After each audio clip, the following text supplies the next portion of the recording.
विनोद कुमार मुर्शद माने आणि माझ्या विद्यालयाचं नाव आहे गोंदिया शिक्षण संस्था द्वारा संचालित जीएस हायस्कूल व कला विज्ञान कनिष्ठ महाविद्यालय पांढरागुडी।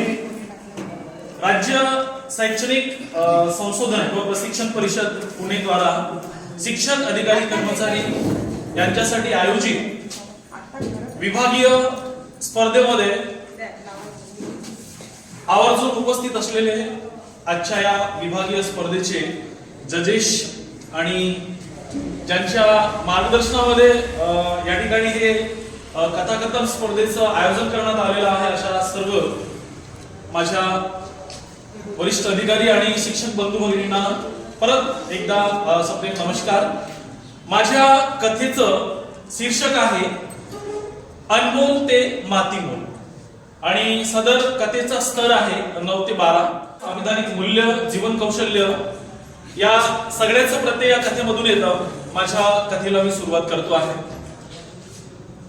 मित्रांनो, एक राज्य होतं आणि त्या राज्यामध्ये एक राजा होता आणि त्या राजाला प्रत्येक वर्षी एक सवय होती की 31 डिसेंबरला तो जंगलामध्ये जायचं, वाघाची शिकार करायचा आणि वाघाची शिकार केल्यानंतर वाघाचे जे चामडं आहे ते आपल्या रथाला लावायचं आणि 1 तारखेला पूर्ण राज्यातून मिरवणूक काढायची असा त्याचा प्रत्येक वर्षाचा क्रम होता। एकदा अशाच एका 31 डिसेंबरला राजा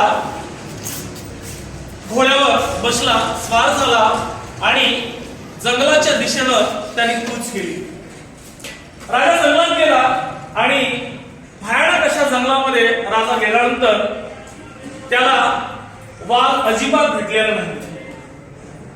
राजा अजून घनदाट अशा अरण्यामध्ये गेला, जंगलामध्ये गेला, आतमध्ये गेला, तरी पण त्याला वाघ भेटला नाही। राजा कंटाळला, थकला, त्याला भूक लागली, त्याला तहान लागली। राजाला काही कळेनासं झालं, अंधार पडला, आता करायचं तरी काय?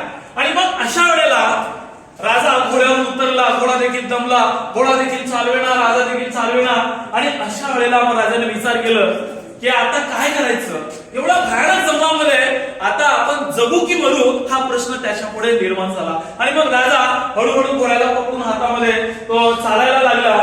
पुढे जाता जाता एक प्रकाशाची तिरीप त्याला दिसली, प्रकाशाचं एक किरण त्याला दिसलं आणि मग राजाच्या मनामध्ये एक आशेचा किरण निर्माण झाला की कुठेतरी एखादा व्यक्ती किंवा कुठेतरी एखादं घर त्या ठिकाणी असेल असं राजाला वाटलं। राजा गेला, त्या प्रकाशाच्या दिशेने गेला आणि राजाने बघितलं तर त्या ठिकाणी एक छोटीशी झोपडी त्याला दिसली। छोटीशी झोपडी त्याला दिसली आणि बघतो तर काय की त्या झोपडीच्या समोर एक चूल मांडलेली आहे आणि त्या चुलीवर एक मातीचं पातेलं आहे आणि त्यावरती भात असा खदखद शिजत आहे आणि बाजूलाच एक पाण्याचं माठ आहे। राजाला खूप आनंद झाला, म्हणे आता मला या ठिकाणी जेवायला मिळेल, मला पाणी प्यायला मिळेल। राजाने एक पळसाच्या पाण्याचं द्रोण तयार केलं, त्या ठिकाणी ते चुलीवरचं भात जे आहे ते काढलं आणि राजाने खाल्लं, पाणी पिलं, तृप्त झाला की तो बसला। पण राजाच्या मनामध्ये विचार आला, राजाला असं वाटलं की या एवढ्या भयानक जंगलामध्ये कोण बरं राहत असेल? आणि तेवढ्यातच एक अकराळ विक्राळ अगदी काळा कुट्ट उंच धपाड असलेला एक व्यक्ती त्या ठिकाणी आला। फक्त दातच त्याचे पांढरे दिसायचे, बाकी काळा कुट्ट लालसर डोळे। बरं, राजाने विचारलं की काय म्हणे या एवढ्या भयानक जंगलामध्ये तू कसा राहतोस, कोण आहेस तू? तो व्यक्ती म्हणाला की म्हणे राजासाहेब बघा, तुझ्याच्या राज्यातील लोकांनी मला त्रास दिलं, मी कंटाळलो आणि त्याच्यामुळे मी या जंगलामध्ये आश्रय घेतला, या जंगलामध्ये राहतो आहे। पण राजाने विचारलं की म्हणे तू करतोस काय? तर तो म्हणाला मी काय नाही म्हणे, जंगलातील लाकड तोडतो, जाळतो आणि त्याचा कोळसा तयार करून मी तुझ्याच राज्यामध्ये विकायला येतो म्हणे। राजा खुश झाला। का खुश झाला? कारण राजाचं जे त्याला भूक लागलेली होती, त्याला तहान लागलेली होती आणि त्यामुळे त्या ठिकाणी त्याचं पोट भरलेलं होतं, तहान भागली होती। राजा आनंदून गेला, राजा खुश झाला आणि म्हटलं की अरे तू एक काम कर, तू माझ्या राज्यामध्ये ये आणि तुला हवं ते माग, मी तुला द्यायला तयार आहे। आणि मग तो व्यक्ती म्हणाला की नाही साहेब म्हणे, मला काहीच नको आहे म्हणे, मी जसं आहे तसंच ठीक आहे म्हणे, माझं सगळं सुरळीत सुरू आहे म्हणे। नाही म्हणे, तुझ्यामुळे माझं प्राण वाचला आणि मला वाटतं म्हणे की तुला काहीतरी आता द्यावं आणि म्हणून तू बिंदास ये म्हणे, मी तुला प्रेझेंट देणार आहे, तुला गिफ्ट देणार आहे। तो व्यक्ती म्हणतो नाही नाही, तरी राजा त्याला विनवणी करतो आणि शेवटी राजा आपल्या राज्यामध्ये परततो आणि राज्यातील लोकांना ही सगळी हकीकत सांगतो आणि म्हणतो आहे त्या व्यक्तीमुळे माझा प्राण वाचलेला आहे आणि म्हणून मग राजा जेव्हा तो व्यक्ती त्या राज्यामध्ये येतो त्या दिवशी राजा त्याचा सत्कार करतो आणि त्याला म्हणतो की बोल तुला काय हवं. तो व्यक्ती म्हणतो मला काही दिलं तरी चालते. मग राजा त्याला 100 एकर चंदनाची बाग देतो आणि मग 100 एकर चंदनाची बाग दिल्याच्या नंतर परत एका 31ला राजा परत जंगलात जातो वाघाची शिकार करायला आणि वाघ शिकार करायला जात असताना परत त्याला आठवतं की अरे म्हणे या जंगलामध्ये मी एका व्यक्तीला 100 एकर चंदनाची बाग दिली होती. आता बाग खूप मोठी झाली असेल, झाडं उंच वाढली असतील, चला आपण बघूया म्हणे. राजा पोहोचला, राजाला शिकार भेटली नाही. राजा त्या झोपडीत परतला आणि मग राजा बघतो काय तर त्या ठिकाणी तशीच झोपडी होती, भात तसंच खदखदीत शिजत होतं, तसंच पाठ मांडलेलं होतं. राजा परत उतरला, घोड्याला बांधलं, राजाने जेवण केलं, तृप्त झाला.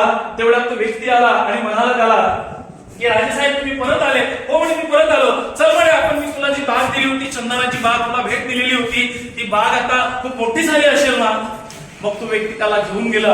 राजा बघतो तर त्या ठिकाणी चंदनाचे एकही झाड शेष उरलेले नव्हते. पण राजा म्हणाला की तू काय केलं म्हणे हे सगळे झाड.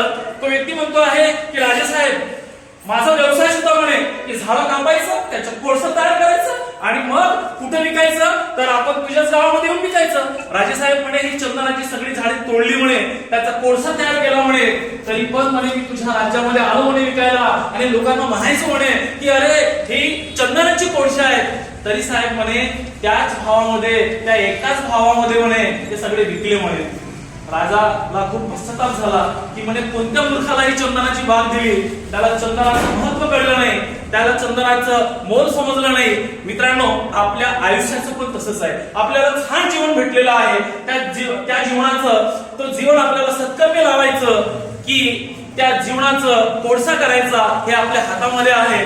आणि एवढंच नाही तर खर्रा, तंबाखू, गुटखा खाऊन तुम्ही आपल्या आयुष्याचं कोळसं करायचं की त्याला छान सत्कर्मी लावायचं हे आपल्या हातामध्ये असतं. तर मित्रांनो या कथेवरून आपल्याला एक गोष्ट शिकायला मिळतं की एकंदरीत आपल्याला जो जीवन भेटलेला आहे त्याचं चांगल्या कामासाठी, सत्कर्मासाठी आणि योग्य अशा कार्यासाठी आपण त्याचा वापर केला तर आपल्या जीवनाचं सोनं नक्कीच होईल. आणि अशा प्रकारचे हे अनमोल ते मातीमोल कथा जी आहे ती आपण पुढे सादर केलेली आहे. आपण ऐकून घेतलं त्याबद्दल आपलं खूप खूप धन्यवाद.